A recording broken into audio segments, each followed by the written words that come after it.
Dear students, आपका स्वागत है आपके अपने यूट्यूब चैनल में।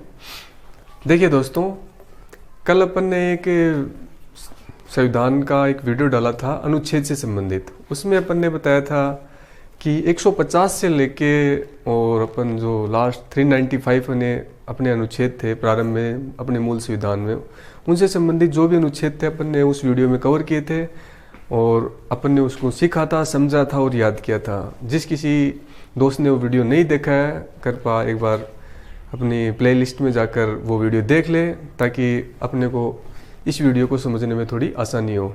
तो देखिए दोस्तों, अपन ने उसके अंदर एक चीज़ बताई थी कि जो संविधान का भाग 3 है, संविधान के भाग 3 के अंदर दोस्तों अपने को मौलिक अधिकार का वर्णन किया गया है और इस चैप्टर को अपन ने उस वीडियो के अंदर नहीं पढ़ा था। तो उसी चैप्टर को जो बचा हुआ पार्ट्स है उसको अपन अभी इस वीडियो के माध्यम से देखेंगे और समझने का प्रयास करेंगे। देखिए दोस्तों, ये जो मौलिक अधिकार होते हैं ये नागरिकों के मूल अधिकार हैं। तो इस वीडियो को समझना और इसको याद रखना ना कि ये आपके एग्जाम की दृष्टि से इम्पोर्टेंट है, बल्कि आप एक भारत के नागरिक होने के नाते भी आपको अपने मौलिक अधिकारों के बारे में तो पता होना ही चाहिए। अगर कोई व्यक्ति आपके मौलिक अधिकारों का हनन करता है तो किस प्रकार से आप उनके खिलाफ कार्रवाई करा सकते हो, ऑब्जेक्शन कर सकते हो, रिट जारी कर सकते हो, जो भी प्रक्रिया है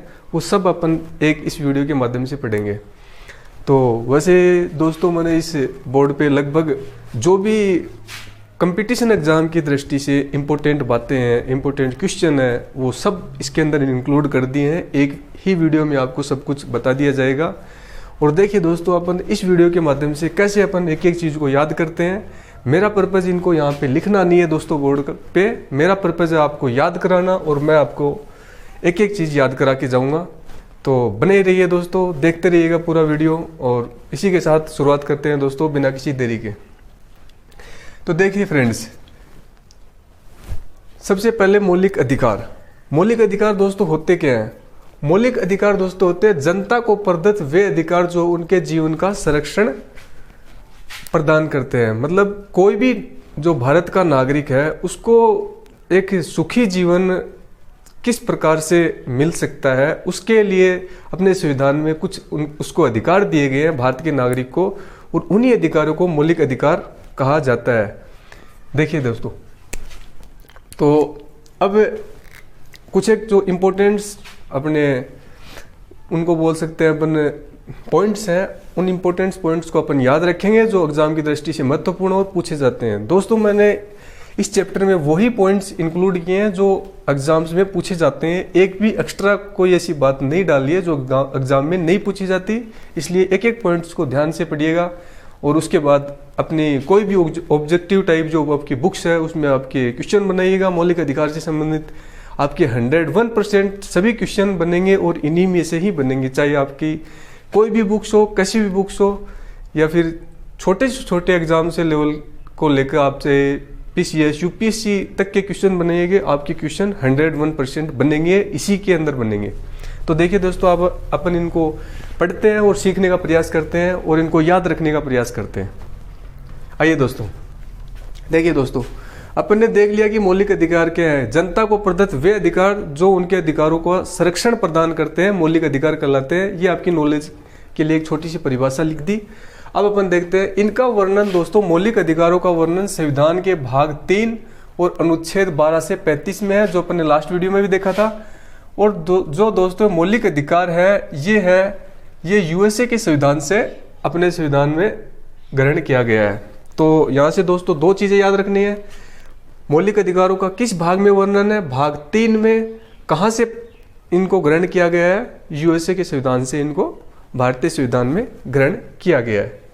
देखिए दोस्तों, उसके बाद भाग 3 को हो मैग्ना कार्टा कहा जाता है। अच्छा क्वेश्चन है दोस्तों, एग्जाम में पूछा जाता है, याद रखना। किस संविधान के भाग को मैग्ना कार्टा कहा जाता है? भाग 3 को मैग्ना कार्टा कहा जाता है। और मैग्ना कार्टा की जो अवधारणा है वो ब्रिटेन से ली गई अवधारणा है। मैग्ना कार्टा की अवधारणा दोस्तों ब्रिटेन से ली गई अवधारणा है। अब मैग्ना कार्टा दोस्तों होता क्या था कि ब्रिटेन में पहले राजशाही व्यवस्था थी, राजा हुआ करते थे, तो वहाँ पे जो मजदूर वर्ग है, जो श्रमिक वर्ग है, उसको वो कुछ छूट दे देते, कुछ अधिकार दे देते थे। तो उसी छूट या अधिकार को ब्रिटेन में मैग्ना कार्टा कहा जाता था। और यही बात है कि भारतीय नागरिकों को कुछ छूट या कुछ अधिकार प्रदत्त किए गए, इसी कारण संविधान के भाग 3 को मैग्ना कार्टा कहा जाता है। ठीक है दोस्तों। अब चूंकि दोस्तों हम जानते हैं कि प्रारंभ में जब हमारा संविधान बन के तैयार हुआ था, उस समय संविधान के अंदर 7 मौलिक अधिकार प्रदत्त किए गए थे, 7 मौलिक अधिकार दिए गए थे। लेकिन उसके बाद में एक मौलिक अधिकार है, जो संपत्ति का मौलिक अधिकार है दोस्तों, उस जो अधिकार है उसको मौलिक अधिकार की श्रेणी से हटाकर और कानूनी अधिकार बना दिया गया। तो ये जो फैक्ट है दोस्तों, ये इंपॉर्टेंट फैक्ट है, काफी एग्जाम में पूछा गया है, इसको याद रखना। जो संपत्ति का मौलिक अधिकार है उसको किस संविधान संशोधन द्वारा हटाया गया? उसको 44वें संविधान संशोधन 1978 के द्वारा उसको हटा दिया गया मौलिक अधिकार की श्रेणी से, और उसको अनुच्छेद 300A, आर्टिकल का नंबर याद रखना है दोस्तों, अनुच्छेद 300A के तहत उसको कानूनी अधिकार का दर्जा दे दिया गया। देखिए दोस्तों, पहले 7 थे अपने मौलिक अधिकार, उसके बाद में 44वें संविधान संशोधन द्वारा 6 मौलिक अधिकार रह गए। एक मौलिक अधिकार को कानूनी अधिकार का श्रेणी का दर्जा दे दिया गया। अब क्या होते हैं ये मौलिक अधिकार और क्या होता है क्या कानूनी अधिकार, क्या फर्क है इन दोनों में? तो देखिए दोस्तों, जो मूल अधिकार है नागरिकों के, मौलिक अधिकार है, उसके संबंध में अगर हमारे कोई हनन करता है उन मौलिक अधिकारों, तो अपन सुप्रीम कोर्ट या हाई कोर्ट में उनके खिलाफ रिट जारी कर सकते हैं। लेकिन जो कानूनी अधिकार है उनके लिए अपन सुप्रीम कोर्ट या हाई कोर्ट में जाकर रिट जारी नहीं कर सकते। यही एक दो जो मोटे डिफरेंस है आपको कि मौलिक अधिकार और कानूनी अधिकार में क्या अंतर है। ये कोई एग्जाम में पूछा नहीं जाता है दोस्तों, ये आपकी जनरल नॉलेज के लिए आपको पता होना जरूरी है कि मौलिक अधिकार क्या होते हैं और कानूनी अधिकार क्या होते हैं। तो यहाँ से दोस्तों एक फैक्ट इंपॉर्टेंट जो याद रखने लायक, मैग्ना कार्टा भाग 3 और वर्णन भाग 3 में किया गया है, और मौलिक अधिकार वो यूएसए के संविधान से लिए गए हैं। ये 2-3 फैक्ट्स आप याद रखिएगा जो एग्जाम की दृष्टि से इंपॉर्टेंट है दोस्तों। अब दोस्तों आगे आते हैं। वर्तमान में 6 मौलिक अधिकार हैं दोस्तों। अब सबसे पहले अपन इन मौलिक अधिकारों के अंदर जो आर्टिकल्स हैं उनको याद रखने के लिए उससे जरूरी है दोस्तों अपने को इन मौलिक अधिकारों का क्रम याद रखना, कि अपन पहले इनका क्रम याद रखते हैं, इनमें कौन कौन से अनुच्छेद आते हैं और उनको अपन याद रखते हैं। उसके बाद अपन इनमें से कौन कौन से अनुच्छेद में क्या क्या बताया गया है उसको अपन सीखेंगे। तो देखिए दोस्तों, सबसे पहले समता या समानता का अधिकार, उसके बाद में समता या समानता के अधिकार के अंदर आर्टिकल नंबर 14 से 18 तक जो अनुच्छेद है वो समता या समानता के अधिकार के अंतर्गत आते हैं। याद रखना है दोस्तों 14 से 18। स्वतंत्रता का अधिकार, स्वतंत्रता के अधिकार में दोस्तों अनुच्छेद नंबर 19 से 22 तक सम्मिलित किए गए हैं। उसके बाद दोस्तों शोषण के विरुद्ध अधिकार, शोषण के विरुद्ध जो अधिकार है दोस्तों उसमें अनुच्छेद नंबर 23 और 24 को सम्मिलित किया गया है। उसके बाद दोस्तों धार्मिक स्वतंत्रता का अधिकार, धार्मिक स्वतंत्रता के अधिकार में अनुच्छेद 25 से लेकर 28 तक सम्मिलित किए गए हैं। और उसके बाद दोस्तों आते हैं सांस्कृतिक एवं शिक्षा संबंधित अधिकार, इसके अंदर अनुच्छेद नंबर 29 और 30 को सम्मिलित किया गया है। और लास्ट है दोस्तों अपना संवैधानिक उपचारों का अधिकार, जिसके अंदर अनुच्छेद 32 को सम्मिलित किया गया है। तो 6 अनुच्छेद और 6 मौलिक अधिकार, और इनमें से कौन कौन से अनुच्छेद हैं इनका अपन क्रम याद रखेंगे और इसके बाद अपन दोस्तों इनको बारी बारी से पढ़ेंगे। तो ये मैं समझता हूँ दोस्तों, उम्मीद करता हूँ ये आपको क्रम याद हो चुका होगा, क्योंकि ये छोटी क्लासेज में भी अपन ने काफ़ी बार पढ़ा है। समता का, समानता का, स्वतंत्रता का, शोषण के विरुद्ध, धार्मिक स्वतंत्रता का। देखिए दोस्तों, अपन एक याद करने के लिए और आपको मैं एक बेस्ट ट्रिक बताता हूँ।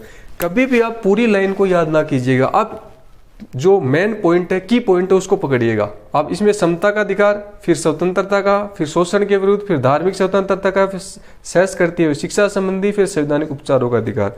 आप ये 5-6 वर्ड याद रखिए, आगे तो अधिकार लगाना ही है। समता या स्वतंत्रता का, समता या समानता का, स्वतंत्रता का, शोषण के विरुद्ध, धार्मिक स्वतंत्रता, सहज करती है शिक्षा संबंधी और संवैधानिक उपचारों का अधिकार। इस टाइप से अपन ने याद कर लिए और इनमें कौन कौन से अनुच्छेद है वो भी अपन ने याद कर लिए। तो देखिए दोस्तों, अपन आगे बढ़ते हैं इसी क्रम में। देखिए दोस्तों, समता या समानता का अधिकार, इसके अंदर अनुच्छेद चूंकि अपन ने देख लिए हैं 14 से लेकर अनुच्छेद 18 तक अनुच्छेदों को शामिल किया गया है। अब ये समता या समानता का अधिकार होता क्या है? देखिए दोस्तों, भारत के हर नागरिक को संविधान द्वारा हर क्षेत्र में समानता या समता का अधिकार दिया गया है कि वो अपने जीवन में आगे बढ़ सके और अपने जीवन को साकार बना सके। इसीलिए ये समता या समानता का अधिकार प्रदत्त किया गया है। अब इसी के अंदर देखते हैं दोस्तों, अनुच्छेद नंबर 14 से 18 है, तो किन किन अनुच्छेदों में कौन कौन सी चीज संविधान द्वारा नागरिकों को दी गई है, वो चीज अपन यहाँ से सीखने का प्रयास करते हैं। तो अनुच्छेद नंबर 14, अनुच्छेद नंबर 14 है दोस्तों, विधि के समक्ष समानता, मतलब कानून की नजरों में हर व्यक्ति बराबर है। अनुच्छेद नंबर 15, धर्म, जाति, लिंग, जन्म स्थान के आधार पर किसी में विभेद नहीं किया जाएगा। अनुच्छेद नंबर 16 है दोस्तों, लोक नियोजन में समानता, मतलब सरकारी नौकरियों के में जो अवसर प्रदान होता है उसमें सभी के लिए समानता रखी जाएगी। अनुच्छेद नंबर 17, अस्पृश्यता का अंत, मतलब छुआछूत की भावना का अंत किया जाए। और अनुच्छेद नंबर 18 है, उपाधियों का अंत, इसमें उपाधियों का अंत के बारे में बताया गया है। तो देखिए दोस्तों, अब इसमें फिर वही बात, इसमें दोस्तों अपने को किसी भी सूरत में, इसमें दोस्तों अपने को फिर से इन पूरी लाइन को याद न रख के दोस्तों अपने को की पॉइंट पकड़ना है। अनुच्छेद नंबर 14 में क्या बताया गया? विधि के समक्ष समानता। अनुच्छेद 15 में धर्म, जाति, लिंग, जन्म स्थान के आधार पर विभेद नहीं करना। अनुच्छेद नंबर 16 के अंदर लोक नियोजन में समानता। अनुच्छेद नंबर 17 में अस्पृश्यता का अंत। और अनुच्छेद नंबर 18 में उपाधियों का अंत। तो इनमें से दोस्तों इस प्रकार से इनको पहले ऐसे क्रम याद रखें, फिर इनका ऐसे क्रम याद रखें, ताकि आप जल्दी याद रख पाओगे और लंबे समय के लिए आपको याद रहेगा। तो 14, 15, 16, 17, 18, विधि के समक्ष, धर्म, जाति, लिंग व जन्म स्थान में विभेद नहीं करना, लोक नियोजन में समानता, और अनुच्छेद नंबर अस्पृश्यता का अंत, और 18 है वो उपाधियों का अंत।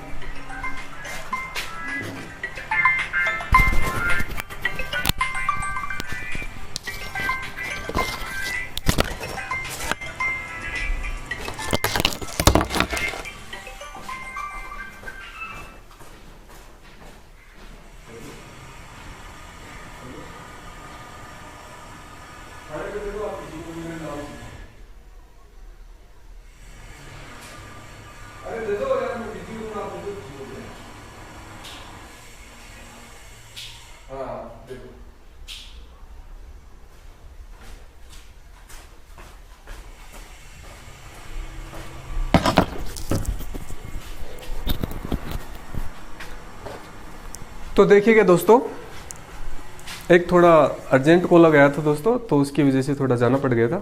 अब आगे देखिएगा दोस्तों, अपने पढ़ रहे थे समता या समानता का अधिकार है। तो अपन ने सीख लिया था अनुच्छेद नंबर 14, 15, 16, 17 और 18। इसमें से दोस्तों ये जो अनुच्छेद है, अनुच्छेद नंबर 17, ये बहुत ज्यादा पूछा जाता है कि अस्पृश्यता का अंत वो किस अनुच्छेद में बताया गया है। तो अनुच्छेद नंबर 17, इसको दोस्तों स्पेशली आपको याद रखना है। जो छोटे एग्जाम्स जो देते हैं जो भी मेरे साथी, उनको इसका स्पेशल ध्यान रखना है। अनुच्छेद नंबर 17 अस्पृश्यता का अंत बताया गया है। तो अपने क्रम से इनको याद किया दोस्तों।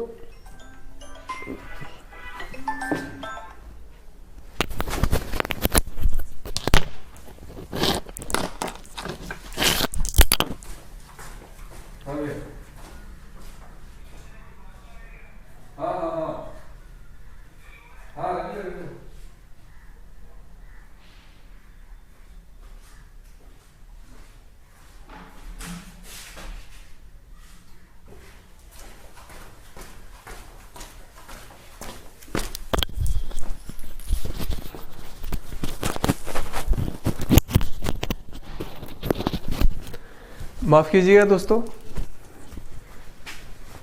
कॉल की वजह से थोड़ा जाना पड़ गया। अब देखते हैं दोस्तों, अपन ने समता समानता के अंदर इन 4 को याद कर लिया है, 5 अनुच्छेद को याद कर लिया है दोस्तों। अब अपन आगे देखते हैं स्वतंत्रता का अधिकार, जिसके अंदर दोस्तों अनुच्छेद नंबर 19 से 22 का वर्णन किया गया है। अब 19 से 22 में क्या क्या बताया गया, अपन वो डिटेल से बारी बारी देखेंगे दोस्तों। तो स्वतंत्रता का जो अधिकार है, उसके अंदर सभी नागरिकों को स्वतंत्रताएं दी गई है कि भारत का कोई भी नागरिक कहीं भी जाके घूम सकता है, फिर सकता है, रह सकता है। ये सब स्वतंत्रताएं उसमें बताई गई हैं दोस्तों। तो अपन इनको बारी बारी से देखते हैं। अनुच्छेद 19 में दोस्तों बताया गया अभिव्यक्ति की स्वतंत्रता। कि कोई भी इंसान हो उसको बोलने की स्वतंत्रता दी गई है। तो अब 19 में दोस्तों 6 पार्ट्स है, 19 ABCDEF इस टाइप से 19 को 1 2 3 4 6 पार्ट्सों में विभाजित किया गया है। अपन इनको भी दोस्तों देखो याद करते हैं और याद रखने की कोशिश करेंगे। 19 में बताया गया अभिव्यक्ति की स्वतंत्रता। अभिव्यक्ति किस प्रकार से कोई व्यक्ति अभिव्यक्ति किस प्रकार से दे सकता है, अपन उसको देखेंगे। देखिए दोस्तों, एक में है बोलने की स्वतंत्रता, सेकंड में है शांतिपूर्ण रूप से एकत्रित होने की स्वतंत्रता, थर्ड में है सभा समूह बनाने की स्वतंत्रता, चौथे में है पूरे भारत में आवागमन की स्वतंत्रता, पांचवें में है भारत में निवास की स्वतंत्रता और 6 नंबर में है भारत में आजीविका की स्वतंत्रता, या फिर कहीं भी जाके वो रोजगार कर सकता है।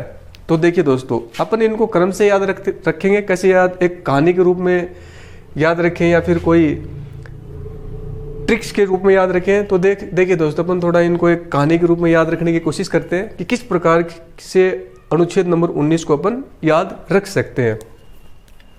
देखिए दोस्तों, जो मोस्टली सिविल सर्विसेज होती है उनमें इस टाइप से पूछ लिया जाता है कि कोई व्यक्ति को सभा समूह बनाने की स्वतंत्रता किस अनुच्छेद के तहत दी गई है। तो 19 थर्ड के तहत वो सभा समूह बनाने की स्वतंत्रता दी गई है। छोटे एग्जाम्स में इस टाइप से पूछा जाना बहुत ही मुश्किल है, और फिर भी अगर कभी कभार पूछ लेता है तो वो अपने लिए एक बोनस अंक होगा। जैसे मैंने बताया कि अपन उस लाखों की भीड़ को क्रॉस कर देंगे अगर अपन ऐसा क्वेश्चन अगर अपन एग्जाम में सही बना के आते हैं, तो ये समझ लो आप एक क्वेश्चन के साथ ही लाखों की संख्या में भीड़ को पीछे छोड़ दोगे। तो ये मैंने वही चीजें उतारी हैं जो एग्जाम्स में पूछी जाती हैं, और स्पेशली जो हाई लेवल के एग्जाम्स हैं उनके अंदर तो ये पूछी जाती हैं, और जो छोटे लेवल के एग्जाम्स हैं उनमें पूछने की संभावना थोड़ी कम है। तो देखिए दोस्तों, एक बार आप जिस भी एग्जाम की प्रिपरेशन कर रहे हैं, एक बार अपन इनको समझ लेते हैं, थोड़ा याद करते हैं और सीखने का प्रयास करते हैं। देखिए दोस्तों, कोई स्टूडेंट्स है, अब वो किसी सरकार के कार्यों से खुश नहीं है, तो वो क्या करेगा, वो उस सरकार के खिलाफ बोलना शुरू करेगा कि ये सरकार निकम्मी है, वैकेंसी नहीं निकालती, ये नहीं निकालती, तो वो सरकार के खिलाफ बोलना शुरू करेगा। अपन इनको याद करने का प्रयास कर रहे हैं दोस्तों, अपना किसी सरकार से कोई लेना देना नहीं है, अपन इनको याद सीखने की कोशिश कर रहे हैं। तो वो सरकार के खिलाफ बोलना शुरू करेगा। अब वो बोलता रहा लेकिन बोलने से कुछ हुआ नहीं, तो फिर वो क्या करेगा, शांतिपूर्ण रूप से वो लोगों को इकट्ठा करेगा कि 5-10 आदमियों को इकट्ठा करेगा कि अपन इकट्ठे होकर बोलेंगे तो हो सकता है सरकार सुनाई कर ले, तो भी सरकार नहीं सुनती है। फिर वो क्या करेगा, सभा और समूह बनाएगा, सभाएं करेगा, समूह बना एकत्रित होके धरना प्रदर्शन करेगा, तो वो सभा और समूह करेगा। उसके बाद भी उसकी आवाज़ सरकार नहीं सुनती है, तो पूरे भारत में घूम घूम के ढिंडोरे पीटेगा कि सरकार अच्छी नहीं है, ये नहीं है, वो नहीं है। उसके बाद जब वो भारत में घूम घूम के ढिंडोरे पीटेगा, तो वो रात्रि में या दिन में कहीं तो ठहरेगा भी, निवास भी करेगा, तो वो भारत में निवास करेगा। और उसके बाद जब वो निवास करेगा तो उसको कुछ खाने के लिए या कुछ पैसों की आवश्यकता होगी, तो वो आजीविका अपनी स्टार्ट करेगा या फिर वो वहाँ पे रोजगार करना स्टार्ट करेगा। तो देखिए दोस्तों, कोई स्टूडेंट पहले बोलना शुरू करेगा, फिर शांतिपूर्ण रूप से एकत्रित होगा, फिर सभा समूह करेगा, फिर भारत में घूमेगा, फिर भारत में निवास करेगा और फिर भारत में आजीविका के साधन खोजेगा। तो इसको इस टाइप से अपन छह ही पॉइंट को अपन इस टाइप से कहानी में पिरो के याद रख सकते हैं। अब अपन एक बार फिर से रिपीट करते हैं। पहले में बोलने की स्वतंत्रता, सेकंड में शांतिपूर्ण सभा, तीसरे में सभा समूह बनाने की स्वतंत्रता, चौथे में पूरे भारत में आवागमन की स्वतंत्रता, पांचवें में भारत में निवास की स्वतंत्रता, छठे में भारत में कहीं भी आजीविका या फिर रोजगार करने की स्वतंत्रता दी गई है। तो इन 6 को अपन एक साथ दोस्तों याद रख सकते हैं। ठीक है दोस्तों, अब देखते हैं अपन अनुच्छेद नंबर 20 दोस्तों। स्वतंत्रता के अधिकार के अंदर 19 से 22 तक के अनुच्छेद हैं, तो 19 को अपन ने देख लिया दोस्तों। अब 20 का देखते हैं दोस्तों।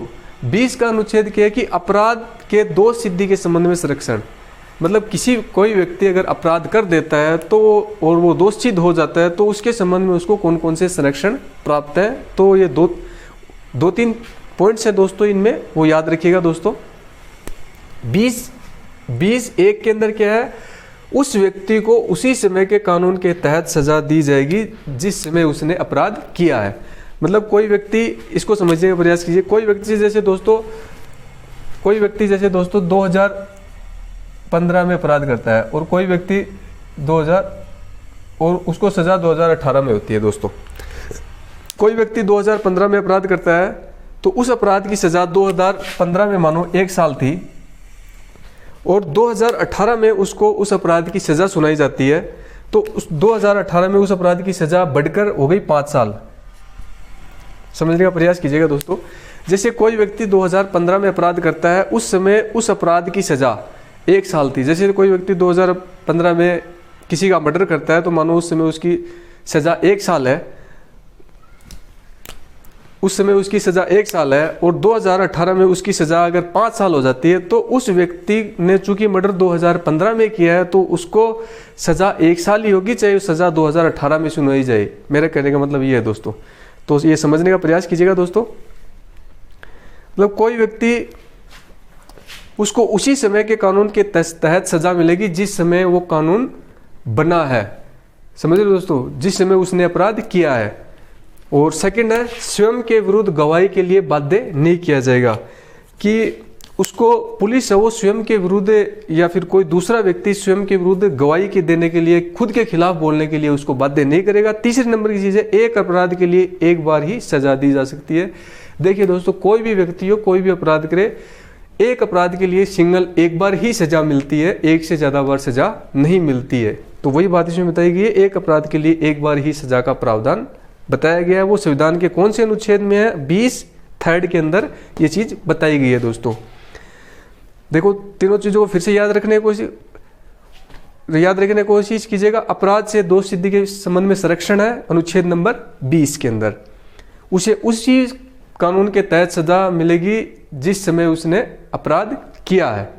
दूसरी, स्वयं के विरुद्ध गवाही देने के लिए बाध्य नहीं किया जाएगा कोई भी अपराधी को। तीसरा, एक अपराध के लिए एक बार ही सजा का प्रावधान है। 3 चीजें, उसी समय के कानून के तहत सजा, दूसरी गवाही के लिए बाध्य नहीं, इसमें भी दोस्तों ये पॉइंट, उसी समय के कानून के तहत सजा, गवाही के लिए बाध्य नहीं किया जाएगा, और तीसरा, एक अपराध के लिए एक बार ही सजा का प्रावधान है। इन तीनों को अपन एक साथ पिरो के याद रख सकते हैं। तो देखिए दोस्तों, अपने अनुच्छेद नंबर 20 भी याद किया। अब देखिए दोस्तों, आते हैं आगे। अनुच्छेद नंबर 21, प्राण व दैहिक स्वतंत्रता का अधिकार, या फिर अपन इसको बोलते हैं जीवन का अधिकार। यह अनुच्छेद नंबर 21 में बताया गया है, प्राण व दैहिक स्वतंत्रता का अधिकार है दोस्तों। अनुच्छेद नंबर 21 में इसका वर्णन किया गया है। इसको अपन जीवन का भी अधिकार भी बोलते हैं। इसमें दोस्तों काफ़ी सारी चीज़ें आती है, जैसे स्वच्छ जल, स्वच्छ भोजन, स्वच्छ पानी, स्वच्छ बिजली, मतलब बिजली की व्यवस्था, और इसमें काफ़ी सारे अधिकार भी और भी ऐड कर दिए गए, जैसे दोस्तों विदेश में घूमना, निजता का अधिकार। तो इसमें समय समय पर सुप्रीम कोर्ट और हाई कोर्ट ने दोस्तों इसके अंदर विस्तार करते रहे हैं, इसके अंदर काफ़ी सारी चीज़ें जोड़ी जाती रही हैं। तो इसी चीज़ को लेकर प्राण व दैहिक स्वतंत्रता का अधिकार अनुच्छेद नंबर 21 के अंदर है। इसके अंदर कब क्या क्या ऐड किया गया, ये काफ़ी सारे पॉइंट्स है दोस्तों, और इनको याद करना भी एक तरह से पॉसिबल नहीं है, ना ही एग्जाम की दृष्टि से इंपॉर्टेंट है, इसलिए इसको इतना ही याद रखिएगा। अनुच्छेद नंबर 21 प्राण व दैहिक स्वतंत्रता का अधिकार है, जिसके अंदर जीवन जीने के अधिकार के बारे में बताया गया है। आइए दोस्तों, अब अपन सीखते हैं। यहां से दोस्तों एक इंपॉर्टेंट अनुच्छेद है, अनुच्छेद नंबर 21(a). 21 तो ऊपर देख लिया। 21(a). 21(a) क्या है दोस्तों? 86वें संविधान संशोधन 2002 में 6 से 14 वर्ष के बच्चों को अनिवार्य व निःशुल्क शिक्षा की व्यवस्था करना। दोस्तों क्वेश्चन पूछा जाएगा कि 6 से 14 वर्ष के बच्चों को अनिवार्य व निःशुल्क शिक्षा की व्यवस्था किस अनुच्छेद के तहत की गई? अनुच्छेद 21(a) के तहत की गई। नंबर 1 बात, किस संविधान संशोधन, कौन से संविधान संशोधन के तहत की गई? 86वां संविधान संशोधन 2002 के तहत की गई। तो ये आर्टिकल दोस्तों और ये संविधान संशोधन दोनों चीजें आपको याद रखनी है। 6 से 14 वर्ष के बच्चों को निःशुल्क और अनिवार्य शिक्षा, 86वां संविधान संशोधन 2002 और अनुच्छेद 21(a) के तहत इसकी व्यवस्था की गई है। आइए दोस्तों, अब अपन देखते हैं नेक्स्ट 22वां अनुच्छेद। 22वां अनुच्छेद क्या है? गिरफ्तारी के संबंध में संरक्षण। अब दोस्तों थोड़ा सा कंपैरिजन करते हैं अपन। एक अपन ने पढ़ा पीछे अनुच्छेद नंबर 20 क्या है? दोष सिद्धि के संबंध में संरक्षण, और ये 22 क्या है? गिरफ्तारी के संबंध में संरक्षण। उसमें 3 बातें थी, इसमें भी 3 बातें हैं दोस्तों। वो कौन कौन सी हैं? इसमें दोस्तों इन तीनों को एक साथ लेके याद करते हैं अपन। अगर कोई व्यक्ति को पुलिस गिरफ्तार करती है तो उसको कारण पूछने का अधिकार है। वो कारण पूछ सकता है कि भाई मुझे किस लिए, किस काम के लिए या किस अपराध के लिए मुझे गिरफ्तार किया जा रहा है, तो उसको कारण पूछने का अधिकार है। 24 घंटे में निकटतम मजिस्ट्रेट के समक्ष पेश करना पड़ेगा उसको। अगर अपन ने किसी को गिरफ्तार कर लिया तो अपन उसको 24 घंटे से ज़्यादा नहीं रख सकते। 24 घंटे के अंदर अपने को उसको निकटतम मजिस्ट्रेट या न्यायपालिका के समक्ष पेश करना ही पड़ेगा। तीसरी चीज़ दोस्तों, वो जो अपराधी है उसको मनपसंद कानूनी सलाहकार करने का अधिकार, वो मनपसंद वकील कर सकता है, अपना वकील हायर कर सकता है अपनी बेल के लिए। तो ये 3 चीज़ें इसमें है गिरफ्तारी के संबंध में संरक्षण। कारण पूछने का अधिकार है, 24 घंटे में उसको मजिस्ट्रेट के समक्ष पेश करना पड़ेगा, और मनपसंद कानूनी सलाहकार या वकील करने का वो अधिकार रखता है। अब देखिए दोस्तों, इसमें जो 24 घंटे मजिस्ट्रेट के समक्ष पेश करना पड़ेगा, इसमें थोड़ा डीपली से अगर आपसे पूछा जाए पीसीएस या यूपीएससी में, तो इसके अंदर ये पूछ सकता है कि 24 घंटे के अंदर मजिस्ट्रेट के समक्ष पेश करने का तो उसको अधिकार बनता है, लेकिन इसमें आवागमन का समय शामिल नहीं है। अपन जब उसको पकड़ के लाते हैं या उसको पेश करने ले जाते हैं, वो समय उसके अंदर इंक्लूड नहीं है। जो पकड़ के लाने और ले जाने का समय उसमें शामिल नहीं है, तो इस चीज़ को थोड़ा आप ध्यान रखिएगा। तो 22 से 3 चीज़ें, 20 से 3 चीज़ें, 21 में प्राणोदैहिक स्वतंत्रता, और 21A में 86वां संविधान संशोधन 2002, 6 से 14 वर्ष के बच्चों को अनिवार्य शिक्षा। ठीक है दोस्तों, अब अपन ने 19 देख लिया, 20, 21, 22, मतलब स्वतंत्रता के अधिकार के तहत 19 से 22 चारों जो अनुच्छेद है उनको अपन ने पढ़ लिया, याद भी कर लिया। देखिए दोस्तों, उसके आगे शोषण के विरुद्ध अधिकार। शोषण के विरुद्ध अधिकार के अंदर अनुच्छेद 23 से और 24 का वर्णन दोस्तों किया गया है शोषण के विरुद्ध अधिकार के अंतर्गत। अब 23 और 24 में है क्या दोस्तों, क्या क्या चीज़ें बताई गई है वो अपन देखते हैं दोस्तों। अनुच्छेद नंबर 23, अनुच्छेद नंबर 23 में मानव व्यापार, बालाश्रम और बंधुआ मजदूरी, मतलब अनुच्छेद नंबर 23 में बताया गया है कि मनुष्यों का व्यापार नहीं कर सकते, बालाश्रम उनसे कठिन परिश्रम नहीं करवा सकते, और बंधुआ मजदूरी जैसी प्रथाएं हैं, बंधुआ मजदूर अपन नहीं रख सकते।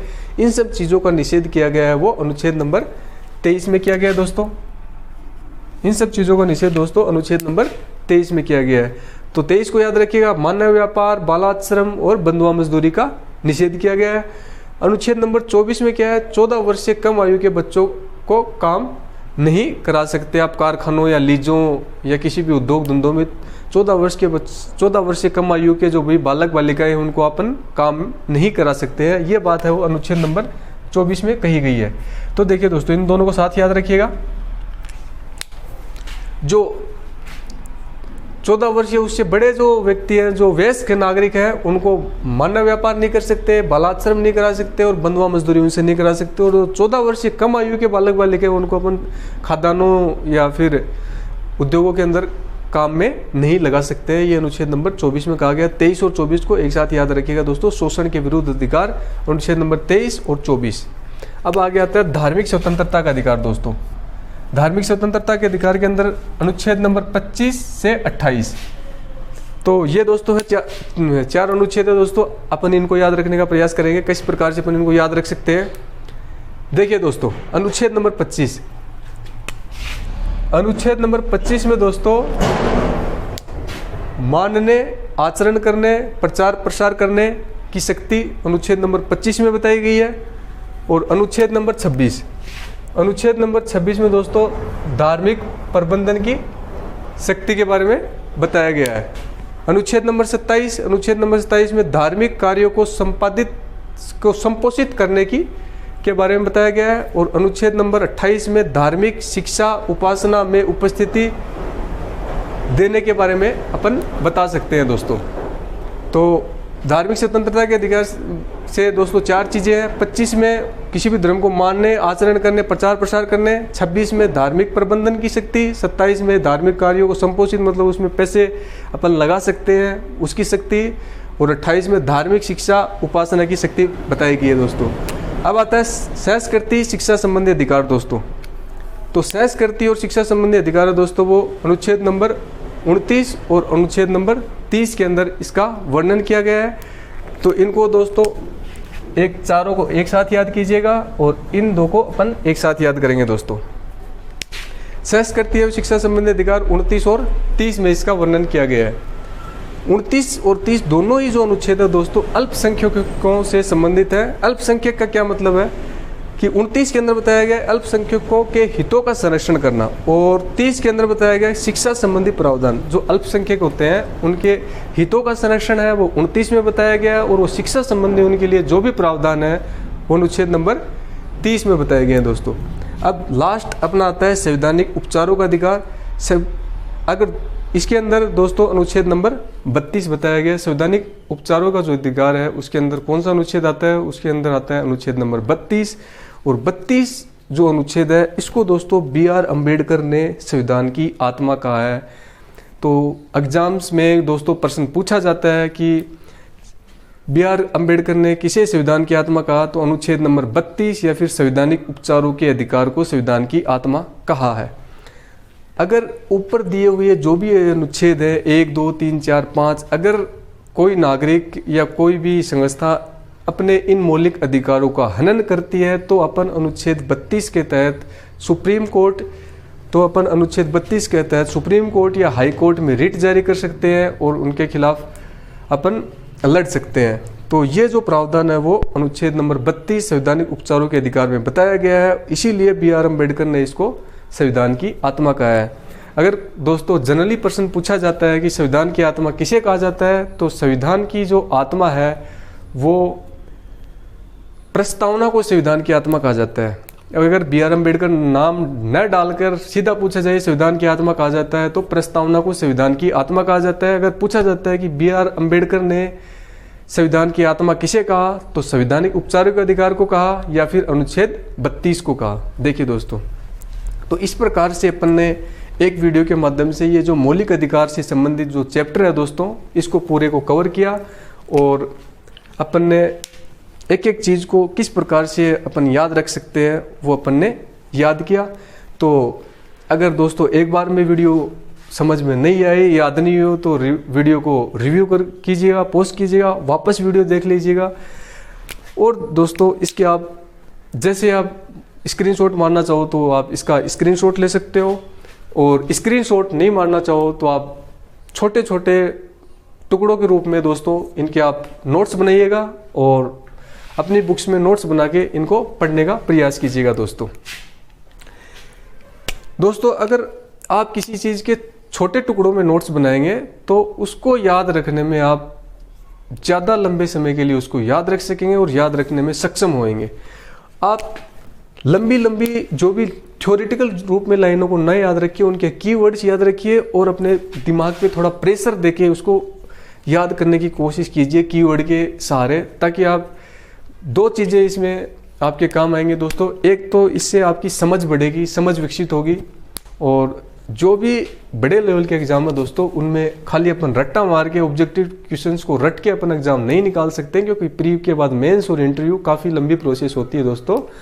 तो इसीलिए मैं कहना चाहता हूँ कि आप रट्टा ना मार के चीज़ों को समझिएगा, समझ के उनको याद करने का प्रयास कीजिएगा, ताकि आपकी सफलता जल्दी मिलेगी और आपके अपने YouTube चैनल का साथ आपके साथ बना रहेगा। तो आपके इस चैनल को प्यार दीजिएगा, सपोर्ट दीजिएगा, लाइक कीजिएगा, शेयर कीजिएगा और कमेंट बॉक्स में लिख के बताइएगा दोस्तों कि आपको ये वीडियो कैसा लगा। अगर कुछ वीडियो के अंदर कमियां हैं तो वो भी बताइएगा दोस्तों, ताकि आने वाले वीडियो में मैं अपनी कमियां दूर कर सकूं। आपके अपने चैनल पे जीके और मैथ्स दोनों की तैयारी अभी प्रेजेंट टाइम में चल रही है। जैसे ही अपना सिलेबस कंप्लीट होगा अपन और दो सब्जेक्ट्स को उठाएंगे और मैं आपको उनको भी इसी प्रकार बेसिक इस तरह से तैयार करवाऊंगा। दोस्तों मैं ये मानता हूँ जिस प्रकार से मुझे कुछ नहीं आता है, मैं 0 लेवल से पढ़ना स्टार्ट किया है, इसीलिए मैं ये समझ के चलता हूँ कि आप लोगों ने भी 0 लेवल से पढ़ना स्टार्ट किया है। और इसी के लिए मैं आपको एक बेसिक से लेकर आपको हाई लेवल तक के क्वेश्चन बताता हूँ, ताकि एक बेसिक एग्जाम में क्वेश्चन किस प्रकार से पुटअप किए जाते हैं और एक हाई लेवल के एग्जाम में क्वेश्चन किस प्रकार से पुटअप किए जाते हैं। तो ये वीडियो किसी स्पेशल एग्ज़ाम के लिए नहीं है, ये सभी कंपटीशन एग्ज़ाम के लिए वीडियो है, और जो भारत का नागरिक है उसके लिए भी ये वीडियो है, ताकि उसको अपने मौलिक अधिकारों के बारे में पता चले कि क्या उसके मौलिक अधिकार हैं और किस प्रकार से वो उनको काम में ले सकता है। ठीक है दोस्तों, मिलेंगे नेक्स्ट वीडियो में। जय हिंद, जय भारत।